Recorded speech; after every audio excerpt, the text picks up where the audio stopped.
Donald Trump continues to be in hot water over his derogatory comments about Haitian and African countries.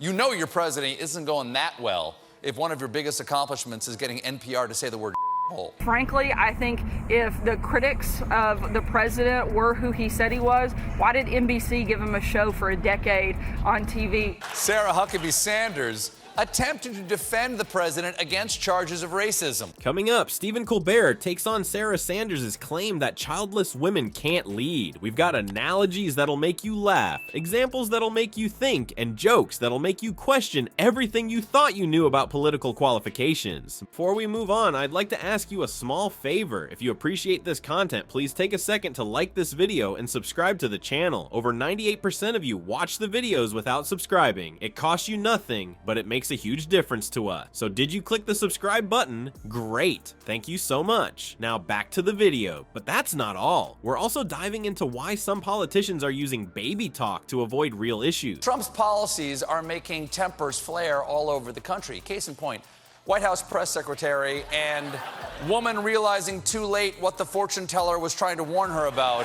Because on Friday night, Hucka Sanders was kicked out of the Red Hen restaurant in Virginia on moral grounds. Captain Hucka Sands went out for dinner with her husband and some friends. The staff recognized her and called the owner, who gathered everyone in the back and allowed employees to vote on whether to boot Huckabee Sanders out of the restaurant. Plus, Colbert's got a special message for anyone who thinks changing diapers is more important than changing laws. You won't want to miss this. Picture this: Sarah Sanders at a podium, but instead of answering questions, she's changing a diaper. Weird, right? But hey, according to Sanders, having kids makes leaders more humble, because nothing says I'm ready to lead a country like being elbow deep in baby poop. Not only do my kids serve as a permanent reminder of what's important, they also keep me humble. So my kids keep me humble.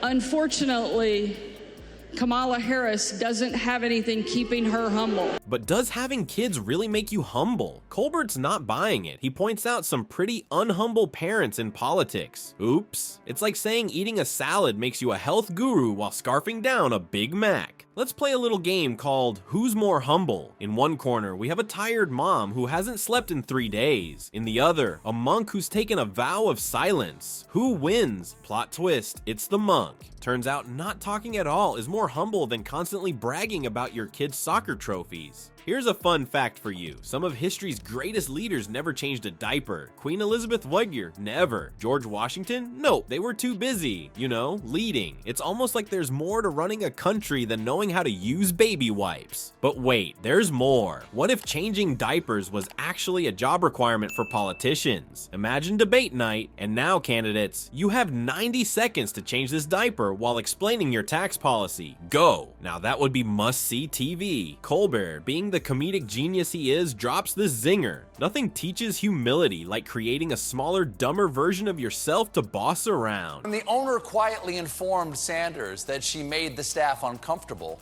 Sanders left immediately, and her group even offered to pay for their appetizers. But the owner did not charge Sanders for the food the group had ordered and the cheese plates they had eaten. Sanders wasn't going to let this slide. The next day, from her official White House Twitter account, she quote, "Last night I was told by the owner of Red Hen in Lexington, Virginia, to leave because I work for @POTUS, and I politely left." I believe everyone should follow their own conscience, and I can understand why some people might celebrate this restaurant owner doing this. But denying service to people you don't agree with is a slippery slope. Ouch. But he's got a point. Having kids doesn't automatically make you humble. If anything, it gives some people a whole new audience to bore with their opinions. So if diapers don't make great leaders, what does? Let's ask the guy who never wore them. Jesus, now there's a humble leader who didn't need kids to teach him about sacrifice. He just, you know, sacrificed himself for all of humanity. No biggie. In the end, maybe we should judge our leaders by their ability to change laws, not diapers. After all, the only thing we should be asking our politicians to change is the country, not Pampers. Now that's a platform we can all get behind. You thought electing leaders was about boring stuff like law laws and policies? Ha, apparently it's all about who's changed the most diapers. Welcome to Extreme Makeover White House Edition, where we turn politicians into super parents. But here's the million-dollar question. Is this family size measuring contest really what our country needs? Lately, some politicians have been using their family size as a measure of leadership because obviously running a country is just like running a daycare, right? Next thing you know, they'll be comparing sippy cup policies instead of foreign policies. Maybe we should replace those boring old debates with diaper-changing contests. May the fastest folder win. I can see it now. Candidates frantically trying to secure a squirming baby while explaining their economic plan.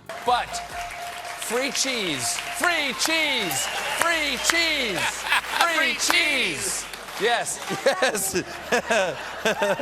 What do you mean you treat everybody with respect? You work for Donald Trump. You don't even treat yourself with respect. Because pretty soon, we would just have liberal-only restaurants and conservative-only restaurants. And it'll be a nightmare finding a place where your whole family can eat. Now that's multitasking.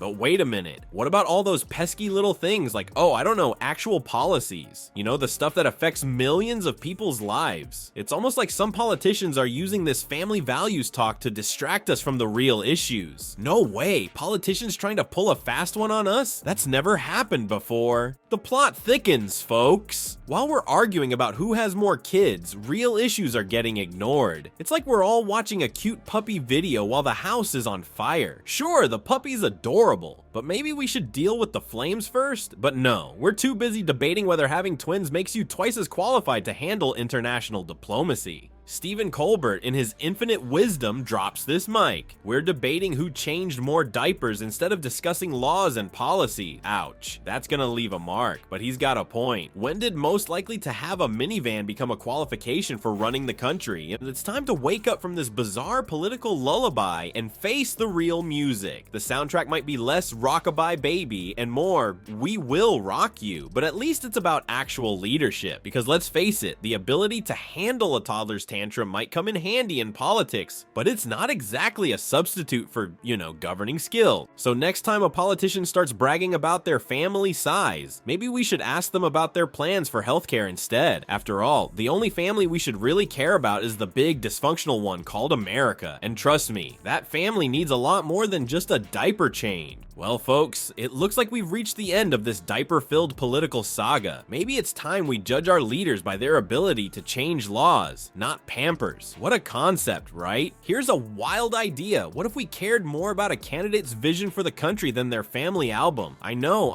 it's crazy talk, but hear me out. Instead of counting kids, we could count, actual policy proposal. Remember, the only thing we should be asking our leaders to change is the country, not diapers. So next time a politician starts bragging about their parenting skills, let's ask them about their plans for healthcare instead. After all, running a country isn't exactly child's play, unless we're talking about certain orange-tinted former presidents, of course. But that's a whole other can of worms. Or should I say, can of baby food.